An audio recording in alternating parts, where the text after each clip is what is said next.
करोड़ों दर्शकों का मिल रहा साथ। एमपी की बात एमपी न्यूज के साथ। देश के इतिहास में 15 अगस्त 2025 की तारीख इसलिए स्वर्णिम अक्षरों में लिखी जाएगी क्योंकि इस देश ने हिंदुस्तान की रगों में बहने वाले तीनों रंग केसरिया, सफेद और भगवा यानी कि हरे रंग के साथ भगवे का जब मिश्रण हुआ तो ऑपरेशन सिंदूर के माध्यम से पूरी दुनिया को यह संदेश भी दिया कि हिंदुस्तान झुकने वाला नहीं है, हिंदुस्तान रुकने वाला नहीं है और पैर पसारते आतंकवाद को मुंह तोड़ जवाब देने वाला ये नया दौर और नए दौर का नया भारत है। किस तरह से देश की रगों में बह रहे इस तिरंगे वाले खून की तरह देश के सबसे बड़े आध्यात्मिक संत या कहें सबसे युवा आध्यात्मिक संत जिन्हें अब बाहुबली यानी कि आध्यात्म के बाहुबली की संज्ञा भी दी जाने लगी है और बागेश्वर धाम वाले सरकार यानी कि आपके और हमारे दिलों में बसने वाले पंडित श्री धीरेन्द्र कृष्ण शास्त्री जी की एक अनुपम छवि जो है निकल कर आती है और ऑपरेशन सिंदूर से लेकर ऑपरेशन महादेव की कहानी वो कैसे आप तमाम हिंदुस्तान के दिलवासियों के साथ साझा करेंगे। आइए 15 अगस्त 2025 की इस खास तारीख को ऐतिहासिक बनाते हैं और इस साक्षात्कार को स्वर्णिम अक्षरों से अंकित भी कर जाते हैं। महाराज जी, आपका सबसे पहले तो बहुत बहुत स्वागत है इस तिरंगे पर्व पर की बेला पर जो है आपने हमें समय दिया और देशवासियों के नाम एक बड़ा संदेश और बड़ा पैगाम लेकर आप हमारे बहुत बहुत धन्यवाद। और जिसको भारत माँ से प्यार नहीं वो मेरा यार नहीं। तो हमारा भारत अद्भुत है, बहुरंग भरे हुए हैं, बहुभाषा है, अनेकता में भी एकता है, विविधता है, उसमें भी एकता के सूत्र में जब भारत की बात आती है, आन बान शान और तिरंगे की मान की बात आती है तो हम सब भारतीय बड़े प्रसन्नतापूर्वक एक साथ मिलकर के कदम से कदम मिला करके अपने भारत के तिरंगे को आगे तक पहुंचाने तक चांद तक पहुंचाने की कोशिश करते हैं। आपको, आपके सभी दर्शकों को 15 अगस्त के आज के पावन पर्व की बहुत बहुत शुभकामनाएं। हमने देखा है कि स्वतंत्रता दिवस ये दिन खास जब हमारे जीवन में आता है तो हमें देशभक्ति, जोश, जुनून और राष्ट्र के नाम कुछ कर गुजरने की तमन्ना देकर जाता है। किस तरह से बाहुबली बागेश्वर धाम वाले सरकार भी वाकई में देशभक्ति के साथ जो है तीन रंगों में रंगे हुए हैं और कैसे आपको लगता है कि दुश्मन देश पाकिस्तान की कायराना हरकत के बाद जो जवाब हमारी भारतीय सेना ने दिया है, क्या लगता है वो उसमें चीनी कम थी? अभी ये ट्रेलर था, पिक्चर अभी बाकी है। देखिए, दो प्रेम बहुत आवश्यक हैं प्रत्येक व्यक्ति के जीवन में, एक राष्ट्र प्रेम, एक राम प्रेम। बहुत सुंदर। राष्ट्र प्रेम से आप अपने देश को आगे बढ़ा पाएंगे और राम प्रेम से अपने आप को आगे बढ़ा पाएंगे। राम अंदर को आराम देता है और राष्ट्र पूरे विश्व को शांति देता है।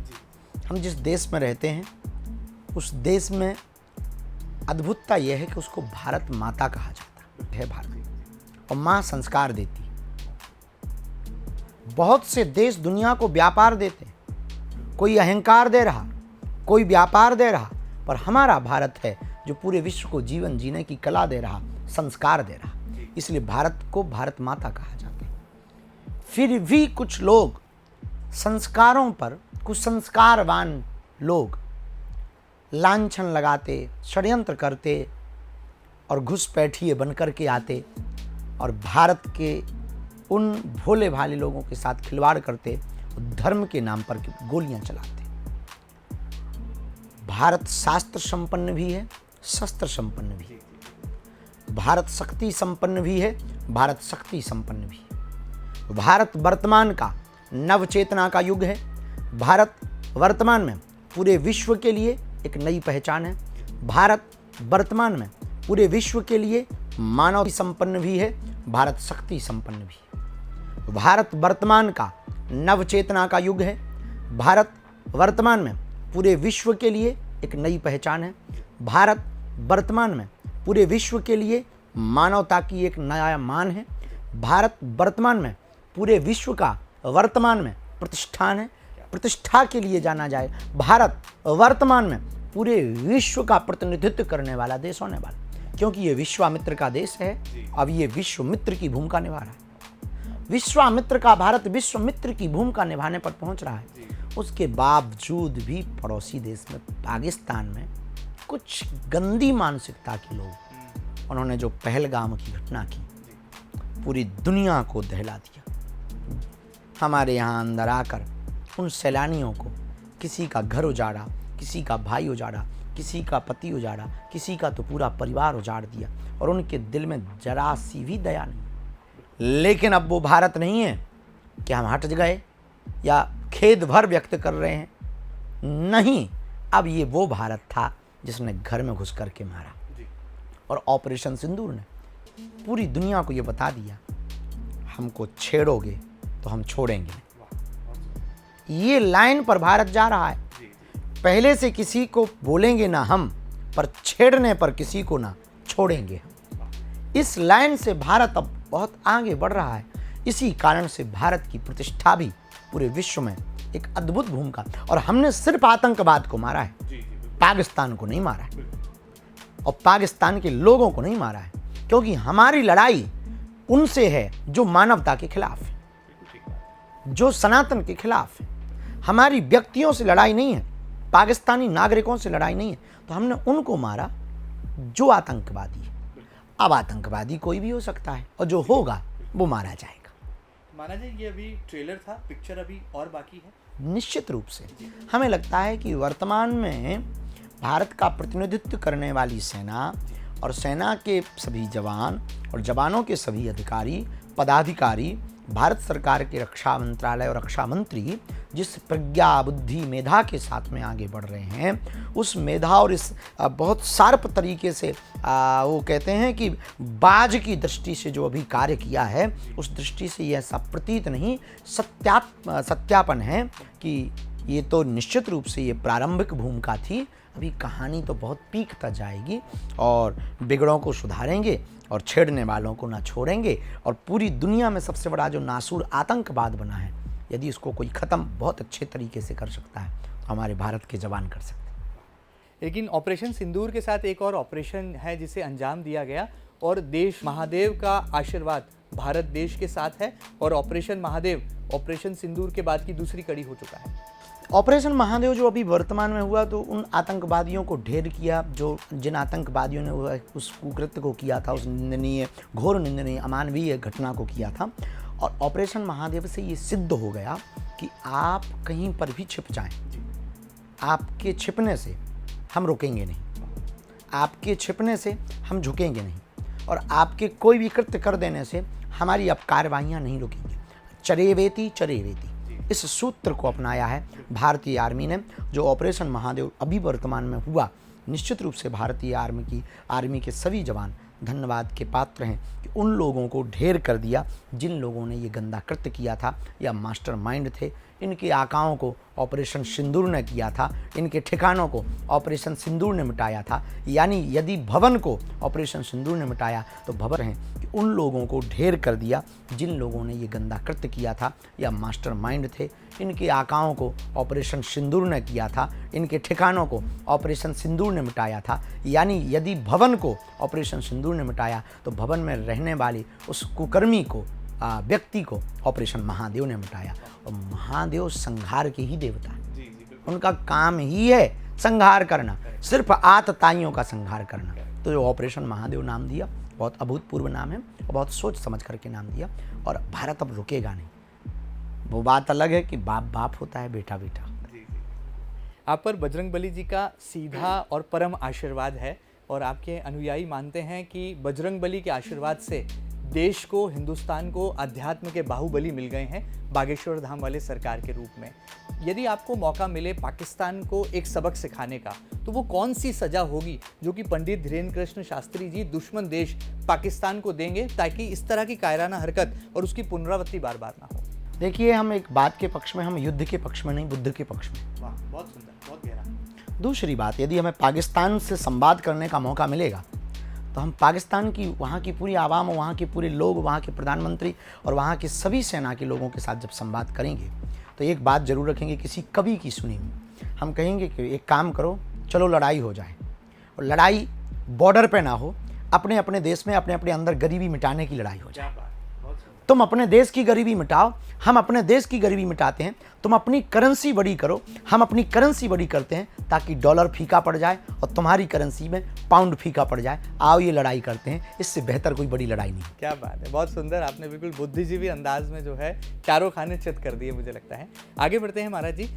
इन दिनों हम देख रहे हैं कि अमेरिका और उसके बदले बदले तेवर और बदले बदले सरकार भी नज़र आ रहे हैं। डोनाल्ड ट्रंप जी जो लगातार टैरिफ वॉर कर रहे हैं, टैरिफ की धमकियां मिल रही हैं, भारत पर इतना प्रहार हो रहा है, कैसे आपको लगता है एक आध्यात्मिक पुरुष होने के नाते, एक धर्माचार्य होने के नाते, संत होने के नाते, देश के युवा दिलों की धड़कन होने के नाते, क्या डोनाल्ड ट्रंप का भारत पर टैरिफ बढ़ाना कोई सीधा प्रहार है अमेरिका की तरफ से, और क्या नसीहत और क्या सीख और सलाह आप उन्हें देना चाहेंगे? देखिए, वर्तमान परिस्थितियां जो हमने न्यूज़ चैनलों पर देखी हैं, उनकी मनोभाव, हाव भाव और उनकी आभा को देखा है। वर्तमान में पिछले समय में जब चुनाव था उस वक्त भारत के यशस्वी प्रधानमंत्री जी के साथ उनका बहुत मधुर संवाद, अभी भी संवाद होगा, और बहुत स्नेह और भारत के प्रति उनका जो प्रेम देखा। पर इस प्रकार की एक मापदंड की नीति से ये सिद्ध होता है कि कच्चे कान के वो कच्चे हैं, और कान के कच्चे होने के कारण इस प्रकार की जो गतिविधियां उन्होंने की हैं, जो वर्तमान में टैरिफ के कारण लगाम लगाना चाहे। देखिए साहब, आप प्रेम से भारत को मना सकते हैं, दबाव से नहीं, क्योंकि हम लोग दिमाग से कम दिल से ज़्यादा खेलते हैं और दिल से बहुत ज़्यादा चलने वाले लोग हैं। दूसरी बात, हमारे लिए, हम विश्वामित्र के लोग हैं, तो विश्वामित्र की भूमिका, तो हमको पुतिन भी प्रिय है, हमको चीन भी प्रिय है, वो बहुत महत्वपूर्ण है। और यदि कम दर पर हमको रूस से तेल मिल रहा है तो हम वहीं से खरीदेंगे जहाँ से दर है। आप दबाव में आप भारत से कार्य नहीं करा सकते हैं, वो बात अलग होगी। अब वो समय अलग चला गया कि आप दबाव देकर कुछ कर पाएंगे। आप अपना रास्ता बंद करेंगे, हम आपके विरोधियों के 4 देशों के रास्ते खोलेंगे। क्या बात है। तो हम भारत सरकार को भी यही कहना चाहते हैं कि झुकना नहीं चाहिए। यदि वो शक्ति के बल पर झुकाना चाहता है तो झुकना नहीं चाहिए। शक्तिवान तो रावण भी था, वैभव था, पराक्रम था, शक्ति थी, सामर्थ्य था, और सेना थी, और संपन्नता भी थी, संतति भी थी, संपत्ति भी थी, पर भगवान राम झुके नहीं। ये राम का राष्ट्र है। जब भगवान राम उस परम प्रचंड विद्वान रावण के सामने नहीं झुके तो क्यों झुके? क्योंकि सत्य सत्य होता है, असत्य असत्य होता है। तो भारत सरकार को झुकना नहीं चाहिए। भारत सरकार को इसका मुंह तोड़ ये जवाब देना चाहिए कि हम सब लोगों को आत्मनिर्भर स्वदेशी वस्तुएं अपना, रावण के सामने नहीं झुके। तो क्यों झुके? क्योंकि सत्य सत्य होता है, असत्य असत्य होता है। तो भारत सरकार को झुकना नहीं चाहिए। भारत सरकार को इसका मुंह तोड़ ये जवाब देना चाहिए कि हम सब लोगों को आत्मनिर्भर स्वदेशी वस्तुएं अपनाने पर जोर करना चाहिए, और हम सबको, और सबसे ज़्यादा भारत सरकार को जो अभी वर्तमान में कूटनीति की चाल करनी चाहिए वो ये होगी कि अमेरिका की, जिससे बहुत मोहब्बत नहीं है, अपनी मोहब्बत बढ़ा देनी चाहिए। क्या बात है। अमेरिका सरेंडर हो जाए। हाँ, तो वो बहुत पुराना सिद्धांत है कि तू मेरा यार नहीं तो मैं तेरा प्यार नहीं, तू अपनी गली जा, मैं अपनी गली जाता हूँ, अब तेरा पड़ोसी मेरा यार है। तो तेरे घर पर ना आ सकूं तो क्या हुआ, पर पड़ोसी के घर तो जाऊंगा और चाय पीने के इरादे से तुझे देख कर आऊंगा। वाह वाह, ट्रम्प को टक्कर दे दी आपने इन पंक्तियों के माध्यम से। महाराज जी, हम देखते हैं कि आप 7 समंदर पार जा रहे हैं। इन दिनों विदेश भ्रमण आपका बहुत बढ़ गया है। भारत में ज़रूर आप अपने भक्तों को, अनुयायियों को धर्म की सीख, अध्यात्म और सनातन का पाठ भी पढ़ा रहे हैं, लेकिन विदेश भ्रमण भी उतना ही हो रहा है। मौका लगेगा तो क्या कभी अमेरिका या लंदन जाकर ट्रंप से कभी कोई मुलाकात होगी, तो कोई ऐसी बात बनेगी? और लगता है कि ट्रंप को टक्कर देने के लिए जो बात आपने कही है कि हमें बात 7 समुद्र पार भी सुनाई देगी, दिखाई देगी? नहीं, हम अध्यात्म के साथ हैं। हमारे जीवन में आध्यात्मिकता का प्रमुखता है। हम लोगों को बदलने की प्रयत्न करते हैं और लोगों से प्रार्थना करते हैं कि हम दुनिया नहीं बदल सकते, पर आपकी निजी दुनिया बदलने के लिए प्रेरक विचार दे सकते हैं। उन विचारों से, आचरण से हम अपने आप को बदल करके प्रयत्न करेंगे कि आपको भी जीवन जीने के कुछ सूत्र दे सकें। तो हम बहुत ज़्यादा इस अपेक्षा में नहीं हैं, ना हमारे मन में ऐसी कोई अपेक्षा रहती है कि हम वहाँ जाएं, जहाँ जहाँ भारतीय परंपरा के लोग रहते वो बुला लेते तो हम चले जाते हैं, और हमें जाने में दिक्कत नहीं है। पर ये अपेक्षा नहीं है कि हम ट्रंप को समझाएं या किसी को समझाएं, क्योंकि जो आदमी अपने देश के लोगों से नहीं समझा वो हमसे क्या खाक समझेगा। तो हम खुद को ही समझा लेंगे। बहुत सुंदर। पिछले दिनों हमने आपके श्रीमुख से एक नारा सुना था कि जात पात की करो विदाई, हम सब हिंदू भाई भाई। और मध्य प्रदेश की सरजमी पर आपकी इस पदयात्रा ने जो है एक तरह से कहें एक नया पैगाम, एक नया संदेश दिया, एक नई अलख जगा दी थी। एक बार फिर आप देश की राजधानी दिल्ली से मेरठ तक, मुझे माफ़ कीजिएगा, वृंदावन तक जो है आप पदयात्रा करने वाले हैं, और इस पदयात्रा को लेकर हलचलें तेज़ हैं। क्या लगता है इस यात्रा में क्या कुछ निचोड़ निकल कर आने वाला है? ये जन जागृति की क्रांति है। ये प्रदर्शन नहीं, दर्शन की यात्रा है। ये राष्ट्र की यात्रा है, ये रघुनाथ की यात्रा है, ये राम की यात्रा है और ये आध्यात्मिक यात्रा है। ये बालाजी से बांके बिहारी के मिलन की यात्रा है। ये यात्रा उन लोगों से मिलने की यात्रा है जो यहाँ तक पहुँच नहीं पाते, मिल नहीं पाते। अंग्रेजों का समन हुआ, इसके बाद में बहुत यात्राएं हुई और देश में एक रथ यात्रा हुई, राम मंदिर की क्रांति जगाई। तो देश में जितने भी बड़े आंदोलन हुए उन यात्राओं के माध्यम। लेकिन हमारा विचार थोड़ा अलग है। हम आंदोलन पे बहुत ज़्यादा भरोसा नहीं रखते। आंदोलन कुछ दिनों के लिए होता है, आंदोलित हर समय के लिए। क्या बात है। हम व्यक्तियों को आंदोलित करना चाहते, हम व्यक्तियों को अंदर भरे हुए जो कुंठित मानसिकता के कुविचार हैं, जाति पाति की दीवारें हैं। इस देश का सबसे बड़ा जहर है छुआछूत। इस देश की सबसे बड़ी बीमारी है ऊंच नीच।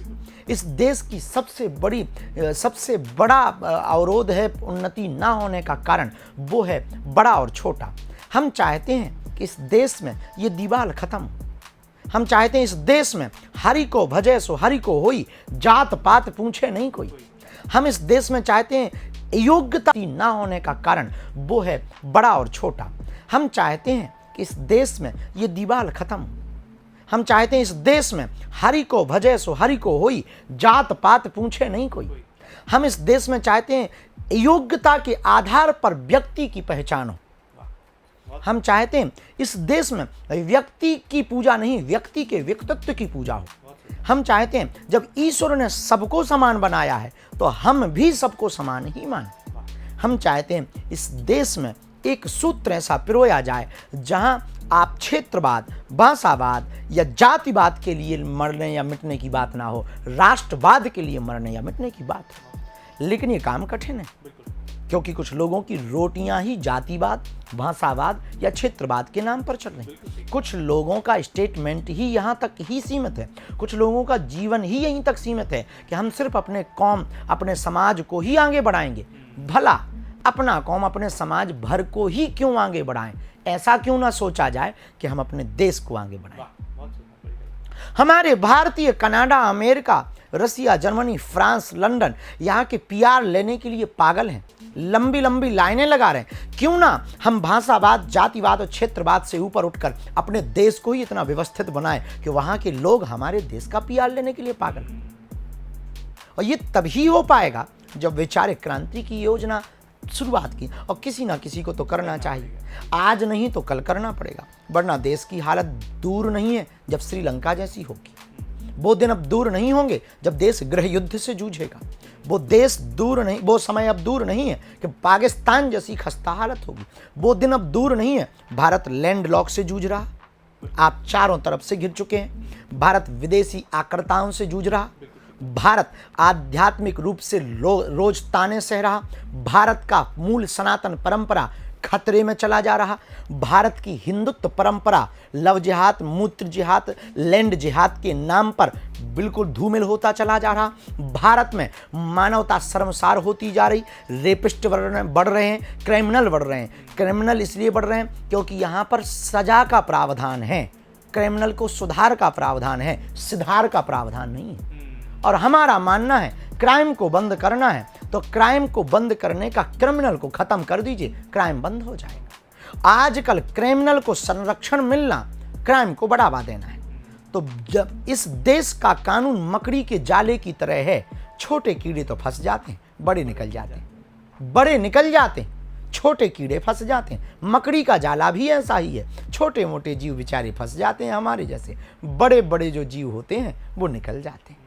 इसीलिए हम चाहते हैं इस देश में एक नई क्रांति खड़ी हो, बौद्धिक क्रांति खड़ी हो, वैचारिक क्रांति खड़ी हो। और हम तलवारों की लड़ाई पर भरोसा नहीं करते, विचारों की लड़ाई पर भरोसा करते। लेकिन ऐसे में हम देख रहे हैं कुछ सियासतदार हैं, वो आपसे दुश्मनी भी निकाल रहे हैं, भड़ास भी निकाल रहे हैं। उत्तर प्रदेश से आते हैं और एक पार्टी के शीर्ष पद पर बैठे हैं। बात, और हम किसी भी व्यक्तित्व के प्रति अपने मन में ईर्ष्या नहीं रखते, दम्भ भी नहीं रखते, और उनके प्रति हमारा भगवान करें, उन पर भी कृपा बनाए रखें। वो अपना काम कर रहे हैं, उनकी भी मजबूरी है कहना। यदि वो कहेंगे नहीं तो आपकी टीवी में कौन दिखाएगा? तो उनका भी मजबूरी है, उनको कहते रहना चाहिए, हमको करते रहना चाहिए। जी नहीं, हम कह कर के नहीं, करके दिखाएंगे। तो कहने में और करने में जमीन आसमान का अंतर है। बाकी भगवान जिसको जैसी बुद्धि दे, निंदक नीरे राखिए आंगन कुटी छबाए। आपने कहा बड़े मंच से, तू दुर्गा बन, तू काली बन, तू ना बुरखे वाली बन। लेकिन इस बात ने जो है भावार्थ तो हमें समझा दिया, लेकिन बड़ी तादाद में मुस्लिम महिलाओं को नाराज़ भी कर दिया। उन्होंने कहा कि बुरखा तो जो है हमारे संस्कारों में आता है, और उस समुदाय की महिलाओं ने इस पर ऐतराज़ भी जताया। सोशल मीडिया पर तरह तरह की बातें लिखी गई। क्या स्पष्ट करेंगे आप? ये विषय कहाँ था, संदर्भ की बात थी। बुरहान महिलाओं को नाराज़ भी कर दिया। उन्होंने कहा कि बुरखा तो जो है हमारे संस्कारों में आता है, और उस समुदाय की महिलाओं ने इस पर ऐतराज़ भी जताया। सोशल मीडिया पर तरह तरह की बातें लिखी गई। क्या स्पष्ट करेंगे आप? ये विषय कहाँ था, संदर्भ की बात थी। बुरहानपुर में एक घटना होती है। रफ़ीक नाम का एक लड़का एक बच्ची का मर्डर कर देता, गला काट देता। गला इस बात पे काट देता है कि तू मेरे साथ रह। अब भगवान जाने उनका क्या रिश्ता नाता था, पर एक परिवार टूट गया। आप प्रेम से दुनिया को जीत सकते हैं, आप किसी पर हाथ उठाकर प्रभाव नहीं जमा सकते, लेकिन दोनों हाथ जोड़कर पूरी दुनिया को जीत सकते हैं। तो हमने उन बहन बेटियों को कहा कि आप प्रेम करते हैं, ठीक है, आपकी स्वतंत्रता है, लेकिन प्रेम वहाँ करो जहाँ आप बहुत आगे बढ़ सको। और यदि आप बहुत आगे ना बढ़ सको और बाद में पछताना पड़े तो प्रेम ही क्यों करो। एक दूसरी बात, बुरके वाली से हमने कभी भी मुसलमान परंपरा की जितनी माताएं बहनें उनकी जो परंपरा है उन पर उंगली नहीं उठाई। हमने अपनी टीम अब अपनी सनातनी परंपरा मान्य, हमारे वो भी अपने हैं, हमारे वो भी अपने, वो पराये नहीं। लेकिन हम बेटियों को ये कहना चाहते हैं कि हम दूसरों के संस्कारों को क्यों अपनाएं, जब अपने 16 संस्कार, अपने ही 16 संस्कार हैं, तो हम 17वें संस्कार की तैयारी क्यों करें? उनको ही ठीक से आत्मसात कर लें। तो हमें लगता है कि ये बुरके की आवश्यकता, वो उनका विषय, जिसको जो जहाँ शोभा देता। अब हम आपकी जगह बैठ करके इंटरव्यू करने लगे कि और बताइए आपका चैनल कितना टीआरपी ला रहा है, और बताएं देश में क्या चल रहा है, ये बहुत शोभनीय नहीं होगा। लोग देखेंगे जरूर, पर ये कहेंगे कि महाराज आपका काम कथा करना है, आपका काम सवाल पूछना नहीं है, आप पत्रकार नहीं है, जवाब देना आपका काम है, सवाल करना आपका काम नहीं। उसी प्रकार हमारी सनातनी परंपरा की बहन बेटियों का काम काली बनना है, दुर्गा बनना है, रानी लक्ष्मीबाई बनना है, आपको बुरके वाली बनना नहीं है। तो क्यों हम उनके संस्कारों के साथ छेड़खान करें और कोई उंगली उठाए और कल के दिन कोई कहे कि तुमने हमारी परंपरा को अपना लिया। तो उससे बेहतर यही है, तू दुर्गा बन, तू काली बन, पर कभी ना बुरके वाली। क्या बात है, बहुत सुंदर बात कही। और आप, मुझे लगता है कि पूरा विवाद को आपने स्पष्टीकरण भी दे दिया, और सीधे तौर पर कोई विवाद जैसी बात ही नहीं थी, संवाद था, उसको आपने पूरा कर दिया, परिपूर्णता दे दी। आगे बढ़ते हैं महाराज जी। हम जब गढ़ा पहुंचे तो हमें लगा कि प्रधानमंत्री नरेंद्र मोदी जी और देश की महामहिम राष्ट्रपति द्रौपदी मुर्मू जी के जब कदम इस गढ़ा गांव पर पड़े हैं, बागेश्वर धाम वाले सरकार यानी कि बालाजी का उन्होंने दर्शन पाया है, तो यहाँ की काया भी बदल गई होगी, सड़कें जो हैं चमचमाती हुई होंगी, हमें यहाँ पर ब्रिजेस मिल जाएंगे, और डेवलप विश्व की सनातनी आस्था का केंद्र बागेश्वर धाम बन गए। हनुमान भक्तों का एक प्रमुख स्थान बागेश्वर धाम है, करोड़ों लोगों की आस्था श्रद्धा का केंद्र है, लाखों लोग प्रतिदिन आते हैं। ये इस बात की हमारी भी पीड़ा है, यहाँ की खस्ता हाल सड़कें, बंद पड़ी लाइटें, अंधेरा, लगातार न्योता दे रहे ओवरलोडिंग वाहन जो लगातार न्योता दे रहे हैं, और अव्यवस्थित बनने हुए होम स्टे ढाबा, पहचान छिपा कर रहने वाले संदिग्ध लोग, फूड में वो मिलावटखोर मावा कई किलो यहाँ आ रहा। हमने बहुत बार लिखित पत्र माननीय कलेक्टर महोदय को भी दिया, और अभी कुछ दिन पहले मुख्यमंत्री महोदय को भी दिया। अब शायद हमारे उस पत्र पर वो विचार, वो मिलावटखोर मावा कई किलो यहाँ आ रहा। हमने बहुत बार लिखित पत्र माननीय कलेक्टर महोदय को भी दिया, और अभी कुछ दिन पहले मुख्यमंत्री महोदय को भी दिया। अब शायद हमारे उस पत्र पर वो विचार करेंगे। हमने अपनी बात रख दी, हमारी जितनी सामर्थ्यता है हम उतनी सामर्थ्यता से प्रयत्न कर रहे हैं, सफाई करवाना, नालियाँ बनवाना, व्यवस्था करवाना।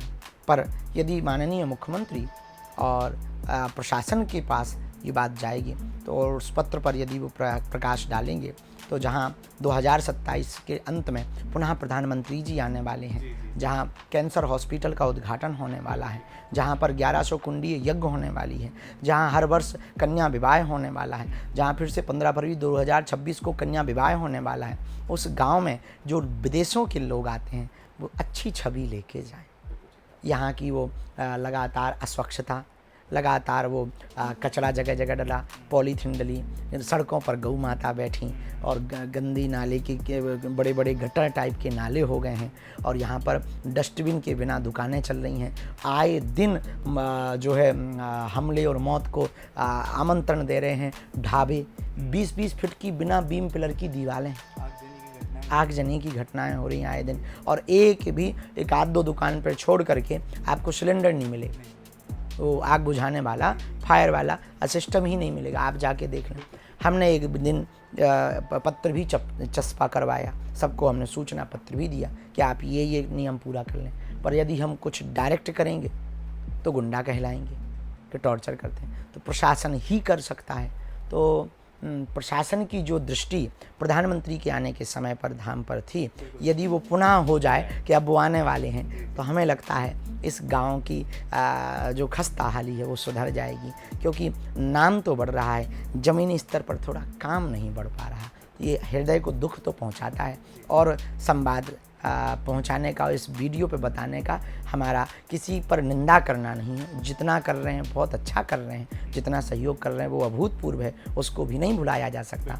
लेकिन यदि हमारी इस फीलिंग को भी, भावनाओं को समझेंगे तो हमें लगता है आने वाले लोग मध्य प्रदेश के लिए बहुत अच्छी छवि लेके जाएंगे। इस गाँव से और इस आस्था केंद्र से प्रशासन के प्रति और सकारात्मक भाव लेकर के जाएंगे, जिससे बागेश्वर जनसेवा समिति और प्रशासन मिलकर और इसको सुंदर बनाकर लोगों को आवाहन कर पाएंगे कि आप आइए और हमारे गांव को तो देखिए। दिखने में ग्राम पंचायत है पर पूरे देश के लिए एक सबसे बड़ा मॉडल है कि गांव भी शहरों से कम नहीं हो सकता, गांव भी शहरों से छोटा नहीं हो सकता। गांव में भी सुकून, सुविधा पाई जा सकती है और गांव को भी चमकाया जा सकता है। यदि सोच नई हो, विचार नया हो तो गांव को भी शहर बनाया जा सकता है। क्या बात है। तो चलिए मानते हैं कि गांव के दिन बदलने वाले हैं और गढ़ा के दिन जरूर बदलेंगे। और मुख्यमंत्री डॉक्टर मोहन यादव बहुत संवेदनशील हैं और धर्मवीर मुख्यमंत्री भी कहे जा रहे हैं।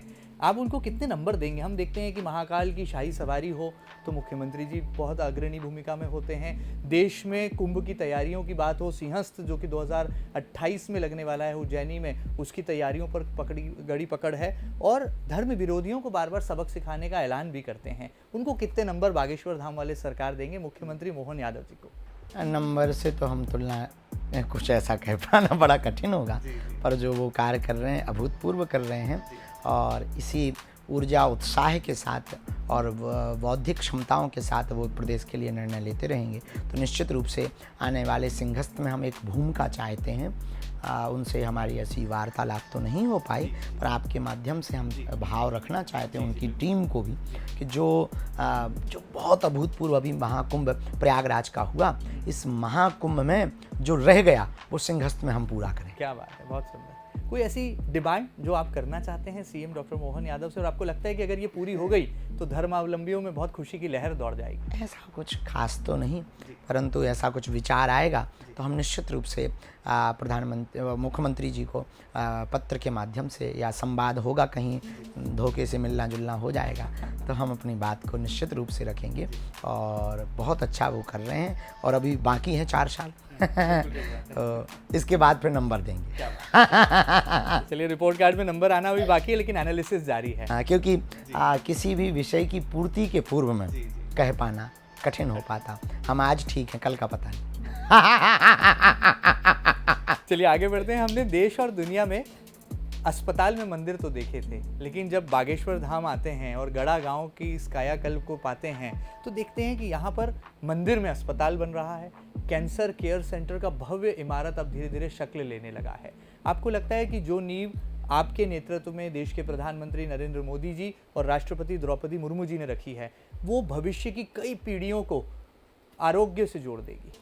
बागेश्वर धाम प्रधानमंत्री जी ने जैसे आकर के माननीय प्रधानमंत्री जी ने कहा था कि आस्था के केंद्र के साथ अब आरोग्य का केंद्र बन रहा है। हम इस देश के मंदिरों में एक नई व्यवस्था देखना चाहते हैं। मंदिरों के बड़ा करने से सिर्फ मंदिर या ट्रस्ट बड़े होंगे, पर समाज सेवा की इमारतें खड़ा करने से समाज बड़ा होगा। और हम इस देश में चाहते हैं कि देश के मंदिरों की दान पेटियों से, हिंदुओं के दिए हुए चढ़ावों से गरीबों की बेटियों का घर बसाया जाए। शिक्षा की इमारतों को नई बुलंद स्थानों को छुआ जाए। आस्था के केंद्रों को आरोग्य का भी केंद्र बनाया जाए, तो समाज भी जुड़ा रहेगा, घटेगा भी नहीं। अब बागेश्वर धाम पर अस्पताल बन रहा, और जब उद्घाटन 27 में होगा तो सबको इलाज मिलेगा। न जात पूछी जाएगी, न धर्म पूछा जाएगा, न मजहब पूछा जाएगा, न रंग पूछा जाएगा, न भाषा पूछी जाएगी, न विवाद। सिर्फ एक बात, संवाद और तुम निरोगी हो। पर चौपाई लिखी होगी, नासे रोग हरे सब पीरा। तो हम चाहते हैं देश के मंदिरों में एक नई कहानी गठित हो, ताकि जो प्रश्न चिन्ह राम मंदिर के बनने पर खड़ा हुआ था कि मंदिरों से किसको फायदा, तो ये उत्तर दिया जा सके। फूल वालों को फायदा, दूध वालों को फायदा, होटल वालों को फायदा, वाहनों को फायदा, ऑटो वालों को फायदा, और ई रिक्शा वालों को फायदा, गरीब ठेली रेहड़ी लगाने वालों को फायदा, आचार्यों को फायदा, ट्रस्ट को फायदा, उस गांव को फ़ायदा, उस प्रदेश की इकोनॉमी को फ़ायदा, उस क्षेत्र की इकोनॉमी को फ़ायदा, वहाँ के सभी पेट्रोल पंप्स को फ़ायदा, और उसके साथ साथ हॉस्पिटल के माध्यम से समाज को फ़ायदा। तन की निरोगता भी पाओ और मन की शांति भी पाओ। सबका साथ, सबका विकास और सबका इलाज भी जो है यहाँ संभव हो जाए। तो ये यदि होगा तो हमें लगता है कि हिंदू समाज, सनातनी परंपरा के लोग बिखरेंगे नहीं। ईसाई मिशनरियों ने जगह जगह अपनी पकड़ को मजबूत किया है, तो 3 चीज़ों के बल पर अशिक्षित बेरोजगार व्यक्ति को शिक्षा और रोजगार दिया, ट्राइबल क्षेत्र और पिछड़े क्षेत्रों में हॉस्पिटल स्थापित किए, और ईसाई स्कूलों के माध्यम से ईसा प्रार्थना करके छोटे छोटे बच्चों का ब्रेन वॉश किया। आपने सबका समाधान एक ही बार में, एक ही उस उपाय है। हमारा तो कॉन्सेप्ट ही सीधा सा है। हम धर्मांतरण नहीं चाहते, हली उल्लाह नहीं चाहते। हम रहें पर कायदे में रहेंगे तो फायदे में रहेंगे। आप चापलूसी करोगे तो ठटरी और गटरी दोनों बारी जाएंगी। वाह, बहुत सुंदर जवाब है। और मुझे लगता है कि दुश्मनों के और विरोधियों के सारे सवालों के जवाब आप एक ही पंक्ति में दे देते हैं। आगे बढ़ते हैं। प्रधानमंत्री नरेंद्र मोदी जी का इंतज़ार कब खत्म होगा? उन्हें इंतज़ार है, जैसा कि उन्होंने भरे मंच से कहा था कि आपकी माताश्री को उन्होंने कहा है और आपकी पर्ची बना दी है कि आपकी विवाह की जो है तारीख तय होते ही प्रधानमंत्री नरेंद्र मोदी जी आपकी बारात में नाचने ज़रूर आएंगे। तो वो इंतज़ार कब खत्म होने वाला है? क्या शहनाई बजने के दिन अब करीब आने वाले हैं? पंडित धीरेन्द्र कृष्ण शास्त्री जी दुल्हा बनने वाले हैं। कुछ अपने ऐसे सपने हैं जो हम सोते हुए नहीं, जगते हुए देखते। उन सपनों के कारण मन तो है माता पिता की आज्ञा के बाद, गुरु आज्ञा के बाद कि गृहस्थ जीवन को स्वीकार करें, पर लक्ष्य भी बहुत बड़ा है। राष्ट्र का लक्ष्य है, सनातनियों का लक्ष्य है। विरोधी ताकतें बहुत ज़्यादा लगी हुई हैं, षड्यंत्र आए दिन हो रहे हैं, हमले आए दिन हो रहे हैं, प्रपंच आए दिन हो रहे हैं, प्रायोजित तरीके से आए दिन फंसाए जाने की कोशिशें, साजिशें हो रही हैं। भगवान पर्दा उठा देता है, बेपर्दा कर देता है, वो बात अलग है। तो कुछ चीज़ें जो हैं जो रह गई ज़िंदगी में, रह तो बहुत कुछ जाता है, पर कुछ ऐसे सपने होते हैं। हम चाहते हैं एक बार गरीबों के हित के लिए हम हॉस्पिटल खड़ा कर दें, ताकि हमारे क्षेत्र के दीनहीन गरीबों को इलाज मिलना प्रारंभ हो जाए, उनका जीवन बचना प्रारंभ हो जाए, फिर हम अपना जीवन बसाने की कोशिश करें।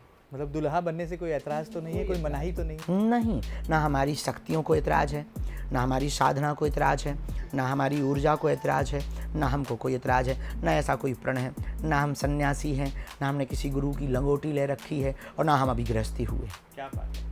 ऐसी जगह खड़े हैं कि जिस रास्ते पे चाहें उस रास्ते पे चल पड़ेंगे। और ऐसे बहुत विचलित आदमी भी नहीं है कि अति आवश्यकता भी है। भगवत कृपा से, गुरु कृपा से कोशिश कर सकते हैं कि हम अपने जीवन को बहुत सधा हुआ जी सकते हैं और ऐसा जीवन जी सकते हैं। हम ये अपने आप से एक कमिटमेंट कर रखा है कि हम ऐसा कोई कृत्य नहीं करेंगे जिससे हिंदुओं को कभी नीचा देखना पड़े। बाहुबली बागेश्वर धाम वाले महाराज, उनमें हमें भक्ति भी नज़र आती है, उनमें हमें शक्ति भी नज़र आती है और उनकी बातों में हमें पंक्ति भी नज़र आती है। आप कई बार शायराना हो जाते हैं, कवि हो जाते हैं। ये कवि होने का राज क्या है, ये शायराना अंदाज क्या है? और जब हम आपको देखते हैं मंच से, जब जनता दरबार में पंक्तियों से जो है बड़ी से बड़ी समस्याओं को भी समाधान दे देते हैं, बड़ी से बड़ी बातों को एक पंक्ति में समेट देते हैं। ये जादू कहाँ से सीखा आपने और कैसे ये भक्ति, शक्ति और पंक्ति का संगम आप कर लेते हैं? इस पर बहुत कुछ कहा नहीं जा सकता, भगवत कृपा तो है ही है, परंतु हर दिन में लगभग 1 घंटा हम अध्ययन के लिए निकालते हैं। इतने बिजी शेड्यूल में? हाँ, कभी भी कैसे भी सोते सोते भी बन जाए, नहीं पढ़ पाएंगे तो सुन पाएंगे, और नहाते नहाते भी सुन लेते हैं। उसमें लगा दिया ब्लूटूथ में तो वो आवाज़ आती रहती है। तो कभी नेपोलियन हिल को सुना, कभी थॉमस एडिसन को सुना, कभी अल्बर्ट आइंस्टीन को सुना, कभी सुकरात के वीडियोस को सुना, कभी लाओ त्से के वीडियोस को सुना, कभी अरस्तु के वीडियो को सुनते हैं, कभी प्लेटो के वीडियो को, तो उनके सुविचार, कभी विवेकानंद को, तो कभी स्वामी रामकृष्ण परमहंस जी को, कभी स्वामी अखंडानंद जी महाराज जी को, तो कभी आचार्य चारवाक के सूत्रों को भी सुनते हैं। तो इन सूत्रों को सुनते सुनते, और जीवन में कुछ ऐसे हैं कि निजी अनुभव भी हैं, तो शब्द तो दिल की गहराई से निकलते हैं। और जब व्यक्ति बहुत चोटिल होता है तो वो दर्द का बयां, जब दर्द भयावह हो जाता है तो दर्द बयां नहीं हो सकता, तब उसकी आँखें और उसके होंठ बोलना शुरू कर जाते हैं। तब उस वक्त फिर अपने आप वो गीत बन जाते हैं और उसका दर्द संगीत बन जाता है, उसका दर्द फिर शायरी बन जाता है, उसका दर्द फिर गज़ल बन जाता है। दर्द की एक ही खूबी है, वो 2 जगह से ही निकलता है, या तो आँखों से या मुंह से। तो आँखों से निकलता है तो आंसू बनता है, मुख से निकलता है तो गज़ल बनता है या शायरी बनता है। आपको चोटिल करने वाला कौन है? हमें भी तो पता चले कि जो बार बार आपको चोटिल कर देता है और आपके मुख से पंक्तियाँ निकल आती हैं। बहुत से लोग हैं जीवन में, प्रारंभ काल से ही है, पता नहीं, हमें लगता है हमारी कुंडली में उच्च का ग्रह स्थापित है जिसमें विवाद और मीडिया है। तो बहुत ऐसे प्रपंच हो जाते हैं। जैसे अभी कुछ दिन पहले ही एक सज्जन ने यहाँ प्रशासनिक कार्रवाई हुई, शासन प्रशासन के साथ समिति ने मिलकर के लोगों को यहाँ जो पहचान छिपा करके रहते थे उनमें गाड़ी में भर के उनको वहाँ ले जा रहे थे रेलवे स्टेशन। बीच में किसी ने वीडियो बना करके, हम तो विदेश में थे, हमें तो बाद में पता लगा, पुलिस चौकी की और प्रशासन को अवगत करा करके उन्होंने ही कहा कि आप इनको स्टेशन छुड़वा दीजिए। लेकिन उसमें वीडियो बना करके कि बाबा तो मनुष्य बेचते हैं। बिल्कुल मेरा सवाल था। हाँ, मानव तस्कर हैं। तो ऐसी चीज़ें बड़ी चोटिल कर जाती, क्योंकि साधु के पास तो तपस्या ही होती ना, छवि ही होती। हम आज तक नारियल नहीं बेच पाए, मनुष्य बेच पाएंगे? भला जो आदमी मनुष्य बचाने की बात कर रहा हो वो बेचेगा, ये विरोधाभासी कैसे हो सकता? पर लोगों का क्या, वो कह कर के तो चले जाते हैं, पर कई लोगों को आज इंटरनेट की दुनिया है, उन्हें सत्य पता नहीं, कई लोग इसको ही सत्य मान लेते हैं। तो ये है हाल। अच्छा, फिर लोगों को ये लगता, अच्छा इतने लाखों लोग जुड़े हैं तो प्रभाव के कारण इनका कुछ हो नहीं रहा। पर इस देश में ये पता नहीं है कि कानून सबके लिए बराबर है। इस देश का प्रधानमंत्री भी जेल जा सकता है। इस देश में कोई भी बचता नहीं है। इस देश में सत्य की ही जीत होती है। इस देश में संविधान है। पर वीडियो बनाने वाले, क्योंकि कई लोग ना 30 सेकंड की रील से ही निर्णय निकाल लेते हैं, बल्कि वो निर्णय नहीं होता है, एक पार्ट होता है। तो वो जा रहे थे तो वो किसी ने डाल दिया। अब उसके कारण हमको तो बहुत पीड़ा हुई, लोगों ने जो कहा उसके कारण पीड़ा हुई। पर क्या कह सकते हैं, तो चुप हैं, यही कह सकते हैं कि आ बैठ मेरे पास, मैं तुझे जीना सिखाता हूँ। कुछ पल तो मेरे साथ गुजार, मैं तुझे जीना सिखाता हूँ। क्योंकि मैं रातों से नहीं बातों से लड़ा, मैं सह सह कर साधु बना, इसलिए आज तक हूँ मैं खड़ा। मुझे लोग गिराते रहे, मैं उठता रहा, मैं चलता रहा, मैं फिरता रहा, जग को हंसाता रहा, खुद रोता रहा, सबको खिलाता रहा, खुद भूखा रहा। आ बैठ मेरे पास, मैं तुझे जीना सिखाता हूँ। कुछ पल तो मेरे साथ गुजार, मैं तुझे दुख दर्द पीना सिखाता हूँ। तो ऐसे जो दुश्मन है, इनका कान मरोड़ने का मन करता है? कभी लगता है कि देश के दुश्मनों को, सनातन के दुश्मनों को, इस धाम के दुश्मनों को सबक सिखा दूं और कान मरोड़कर इनको बताऊं कि सनातन क्या है, धर्म क्या है, तपस्या क्या है? कि इनका हृदय परिवर्तित हो। हम उनको परिवर्तित करना चाहते हैं, उनकी हृदय की भावनाओं को बदलना चाहते हैं। व्यक्ति को नहीं बदलना चाहते, व्यक्ति के विचारों को बदलना चाहते हैं। ये कर भी देंगे तो कुछ आशय ना निकलेगा, तो भगवान से प्रार्थना कर लेते हैं। ऐसी कोई निंदा होती है तो भगवान के सामने हाथ जोड़ लेते हैं, सजा भगवान दे देते हैं। पवित्र संत हैं बाबा प्रेमानंद जी, और जब उनके श्रीमुख से एक बड़ा दुर्लभ और बड़ा दूरदृष्टि वाला संदेश निकलता है और हमारी माताओं और बहनों को लेकर वो एक बात खुलकर बेबाक तरीके से रखते हैं और संस्कारों का ह्रास कहाँ हो रहा है, नैतिकता का पतन कहाँ हो रहा है, इसको एक उदाहरण के माध्यम से समझाते हैं। अर्थ का अनर्थ निकालने वाले भी हैं, क्रिटिसाइज करने वाले भी हैं, लेकिन सबसे पहले समर्थन में यदि कोई कूदता है तो वो है पंडित धीरेन्द्र कृष्ण शास्त्री जी, जो कहते हैं कि बाबा प्रेमानंद जी ने जो कहा वो 100% सही है, सत्य है, अटल है। क्या वाकई में भारत देश में संस्कार और संस्कृति का ह्रास हो रहा है, और उस पर चिंतन मनन के लिए बाबा प्रेमानंद जी ने ये उदाहरण दिया था। देखिए, वर्तमान समय में इस देश में आप सत्य नहीं बोल सकते। बड़ी बात। सत्य बोलने पर आपकी कंट्रोवर्सी होगी। पहले के ज़माने में साड़ी खींचने पर महाभारत होती थी, आज के ज़माने में कपड़ा पहनने को कह दो तो महाभारत।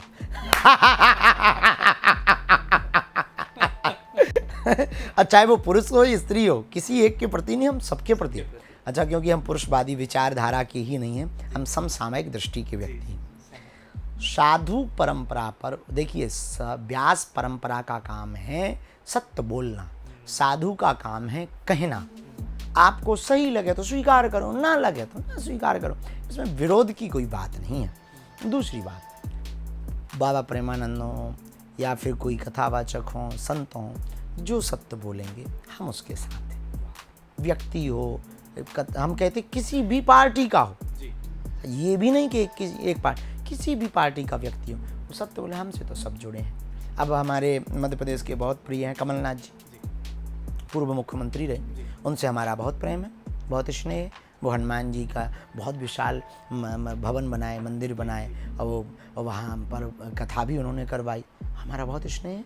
हम सपा से भी लोग जुड़े, बीजेपी से भी लोग जुड़े। साधु तो सबका होता ना, गंगा तो सबकी होती। हम सबको यही विचार देते हैं जो आपको दे रहे हैं, जो इनको देते उनको देते, वो उनको विचार देते हैं। कुछ नवीनता नहीं, कुछ बदलाव नहीं, कुछ दूसरा मुखौटा नहीं, एक जैसा मुखौटा। साधु बरसात जब बरसती है तो वो ये नहीं देखती है कि मैं अमीर की छत पर गिर रही हूँ या टूटी छानी में गिर रही हूँ, वो तो बरसती है। ऐसे साधु है, वो तो बोलता है, जो सत्य है तो बोलता है। पर हमारा ऐसा मानना है कि हमारा विवाद होना थोड़ा ठीक है, हम थोड़ा यूँ कहें प्रखर मुखर हैं, चंचल हैं, मुंह फट हैं, मुंह फट, स्ट्रेट फॉरवर्ड है, ज़्यादा विचार। और बाबा प्रेमानंद तो अजात शत्रु है। पर उनका भी विवाद होना, इससे हमें समझ में आ गया है कि इस देश में वही बोलिए जो लोगों को प्रिय लगे। कर्ण प्रिय हो, सत्य प्रिय हो, ये मत बोलना। कर्ण प्रिय हो ये बोलो, सत्य प्रिय बोलोगे, वाह वाह वाह वाह वाह। और इस देश में एक बात और हम कहना चाहते, उस बात पर बाबा जी की,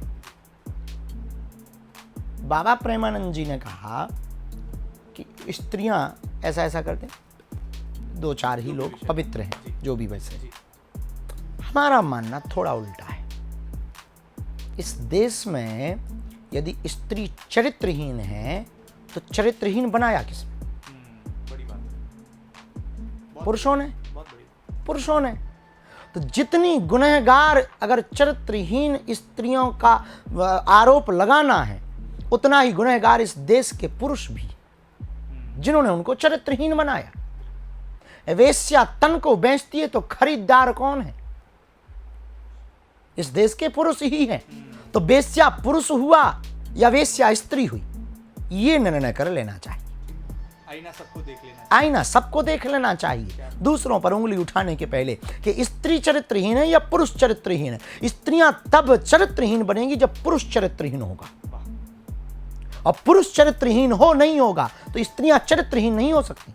हमारे पास ऑफर्स आते हैं, हमारे पास गंदे लोग आते हैं, गंदे मार्गों में धकेलने वाले आते हैं, गंदे गंदे लाभ लोभ लालच हमें दिए जाते हैं। कोई आता है कहता हम पूरा हॉस्पिटल बना देंगे, कोई कहता हम ऐसा कर देंगे, कोई कहता हमें आप हमारे यहाँ चल पड़िए, यहाँ पर फीता भर काट दीजिए, इस शो में चल पड़िए। हम कह देते हैं भैया क्षमा करो, किसी सनातनी परंपरा की भावनाओं को ठेस पहुँचे, हम आपके साथ ना चल पाएंगे। कदम से कदम ना मिला पाएंगे, ताल से ताल ना मिला पाएंगे। और उन्होंने अनेकों प्रयत्न किए। अभी कुछ दिनों रिसेंटली एक पार्टी के व्यक्ति पहुंचे, बोले आपको करना कुछ नहीं है, बस एक कथा हमारी करनी है। हमने कहा उसका एजेंडा बताओ। बोले एजेंडा सीधा सा है, ये हमें करना है। हम कहा हम कथा ना कर पाएंगे, क्योंकि हम राम की बात करते हैं, राष्ट्र की बात करते हैं, राजनीति की बात नहीं करते हैं। और हम राम के हित के लिए, राष्ट्र के हित के लिए कथा कर सकते हैं, तुम्हारी राजनीति चमकाने के लिए कथा नहीं कर सकते। चमक जाए वो बात अलग है, पर प्रायोजित तरीके से चमकाने की बात कहो कि ये एजेंडे हैं, तो तुम 100 मूड के हो जाओ। उन्होंने कहा कि हम आपका ये कर देंगे, वो कर देंगे। हम कहा ठटरी भराओ अपनी, खिसक लो यहाँ से। तो करोड़ों प्रयत्न किए, हम ही अपवित्र नहीं थे तो वो हमको अपवित्र ना कर पाए। ऐसे ही स्त्रियां यदि चरित्रहीन हैं और पुरुष ना बहके तो समाज में फिर वेश्या नहीं को हो पाएगी, चरित्रहीन ना कोई हो पाएगा। तो चरित्रहीन स्त्रियां नहीं है, चरित्रहीन पुरुष है। नया आयाम जोड़ दिया आपने। यस, यदि उस पर कंट्रोल कर दिया जाए तो ये कंट्रोवर्सी ही खत्म हो जाएगी। तो भैया दोनों तरफ से ही मारक क्षमता बराबर है। तो हम ये नहीं कह रहे हैं कि महात्मा ने, हम ये कह रहे हैं कि महात्मा ने जो कहा वो भला कहा, ठीक कहा, पर ये भी बात होनी ही चाहिए। एक विवाद इस पर भी होना चाहिए, यदि हम कथा को बेचते हैं तो खरीदार कौन? यदि हम धर्म को बेच रहे हैं तो खरीदार कौन? यदि हम अपनी सनातनी परंपरा को बेच रहे हैं तो खरीदार कौन है? और यदि आप टीवी की न्यूज को बेच रहे हैं तो खरीदार कौन? Police, TV, media, doctor, master, collector, इस देश में यदि घूस ले रहे हैं तो देने वाला कौन? जिस दिन ना देने वालों का परसेंटेज बढ़ जाएगा, इनकी मजबूरी है कि इस देश से घूसखोरी बंद हो जाएगी। पर देने वालों का परसेंटेज बढ़ रहा है, ना देने वालों का घट रहा है, इसलिए इस देश में करप्शन है। करप्शन के खिलाफ कोई शंखनाद करेंगे? नहीं। लड़ाई लड़ेंगे? नहीं। मैदान में आएंगे? सिर्फ विचारों से, कोई भी लड़ाई नहीं। हम लड़ाई पर भरोसा नहीं करते। हमने कहा ना, हम युद्ध के आदमी नहीं, बुद्ध के हैं। हम देखेंगे भविष्य में 2 महान संतों का मिलन होगा, जब बाबा प्रेमानंद जी के आश्रम वृंदावन में जैसे वो विराजते हैं, वहाँ पर कब बागेश्वर धाम वाले सरकार जाने वाले हैं और उनसे संवाद करने वाले हैं। क्योंकि आप जो बात कहते हैं अपने पवित्र हृदय कोमल वाणी से कहते हैं, और ये बातें जो हैं देश और दुनिया को एक नई दिशा दे जाती है। बहुत लोग हैं, उनको कोई असहजता ना हो और शारीरिक अस्वस्थता उनकी रहती है, भीड़ भाड़ बहुत हो जाती है हमारे साथ, तो कष्ट ना पहुँचे, इस भावना से हम वृंदावन बहुत बार गए। और जब बहुत पहले, जब अब धाम की उतनी बहुप्रसिद्धि नहीं थी और बाबा की भी बहुप्रसिद्धि नहीं थी, तब पदयात्रा में हमने दर्शन किया। वो परिक्रमा कर रहे थे, हमने दंडवत भी किया और दर्शन भी किया, और खूब आशीष भी हमको दूर से ही प्राप्त हुआ। संवाद होना भी बाकी है। संवाद होने में हमको यही लगता है, किसी और के प्रश्न का उत्तर मिल जाए तो हम तो दूर से ही सुन करके बहुत प्रसन्न हो जाएंगे। और ऐसा कोई संयोग बनेगा भी तो मना नहीं, पर हमारे कारण किसी को कष्ट ना पहुँचे, ये हमारी भावना है। क्योंकि आप यात्रा करने वाले हैं दिल्ली से वृंदावन तक की, तो उनके आश्रम के बहुत निकट ही यात्रा पहुंचने भी वाली है। और कृष्ण की नगरी में आप रहेंगे। तो एक दिन तो रुकेंगे ही, फिर वापस आ जाएंगे, पर उस वक्त बहुत भीड़ होगी और हम नहीं चाहते उनको कष्ट हो, हम नहीं चाहते कोई धक्का मुक्की हो। बहुत लोग रहते हैं, सबकी भावनाएं रहती हैं, तो हम ये नहीं चाहते, दूर से। और वैसे भी सूर्य के सन्निकट नहीं रहना चाहिए। क्या बात है।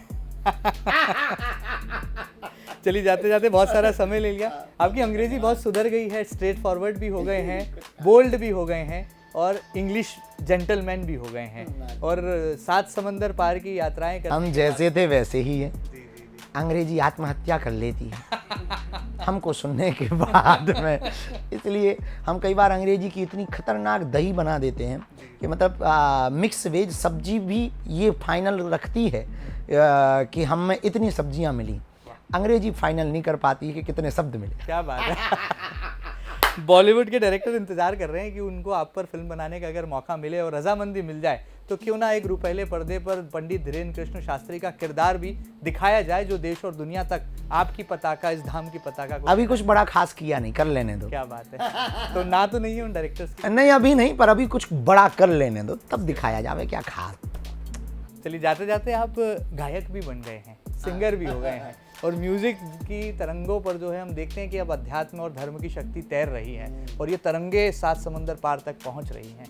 क्या कोई गीत होगा आज 15 अगस्त 2025 इस ऐतिहासिक दिन पर आपके श्रीमुख से तमाम श्रोताओं के, दर्शकों के कर्ण तक पहुंचेगा?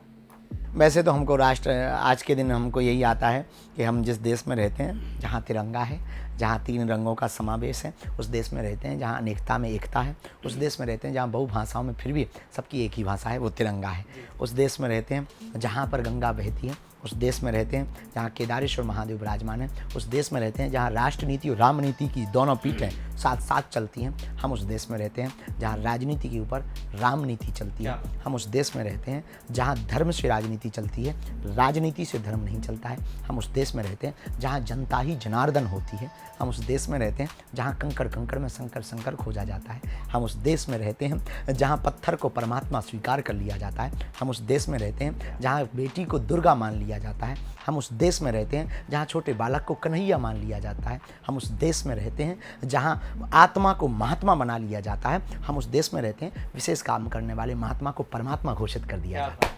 तो ये अद्भुत देश है हमारा, और यहाँ की अद्भुत अभूतपूर्व प्रशंसा है। इस देश की प्रशंसा की जितनी करें उतनी कम। तो सारे जहाँ से अच्छा हिंदुस्तान हमारा। हम न्यूजीलैंड भी गए, ऑस्ट्रेलिया भी गए, फिजी भी गए, मॉरिशस भी गए, नेपाल भी गए, और अभी युगांडा भी जा रहे हैं, लंदन भी गए, बहुत देश गए। घूम करके एक ही बात समझी, सारे जहाँ से अच्छा हिंदुस्तान हमारा। लेकिन अभी गीत की बात आई तो आपके कंठ से गीत जो है मुझे लगता है दर्शक सुनना चाहेंगे, और मुझे लगता है बहुत आतुर भी हैं, बेसब्री से इंतजार कर रहे हैं उस पल का जब उनके बागेश्वर धाम वाले सरकार और अब बाहुबली सरकार कैसे उन्हें गीत सुनाने जा रहे हैं। कुछ जोड़ देते।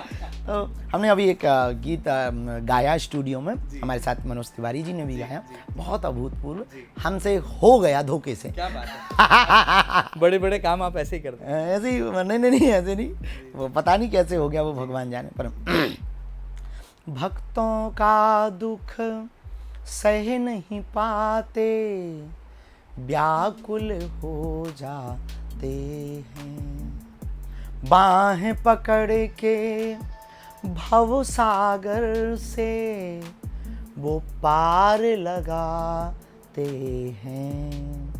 सच्चे मन से श्रद्धा से जब भक्त बुलाते हैं, गोविंद चले आते हैं, गोपाल चले आते हैं, गोविंद चले आते हैं, गोपाल चले आते हैं, गोविंद चले आते हैं, गोपाल चले आते हैं।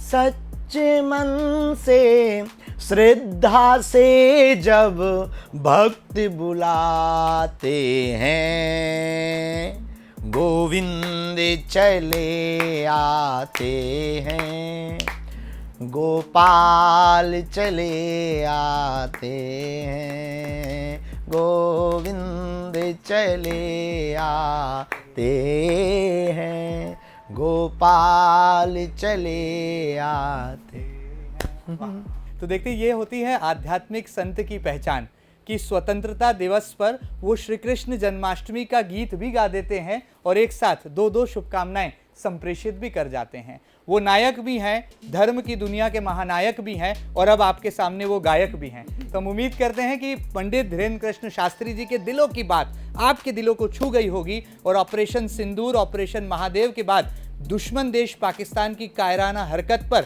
बाहुबली बागेश्वर धाम सरकार की आवाज देश और दुनिया को हिला देगी। ये खास इंटरव्यू आपको कैसा लगा हमें जरूर बताइएगा, और कैसे आपको पंडित धीरेन्द्र कृष्ण शास्त्री जी के दिल ने छू लिया है और उनकी एक एक बात को आपने जीवन में आत्मसात कर लिया है। अपनी प्रतिक्रिया हम तक जरूर पहुंचाइएगा, और ताजा तरीन खबरों के लिए लगातार बने रहिएगा आपके अपने news channel MP news TV के साथ। फिलहाल इतना ही, नमस्कार, साधुवाद।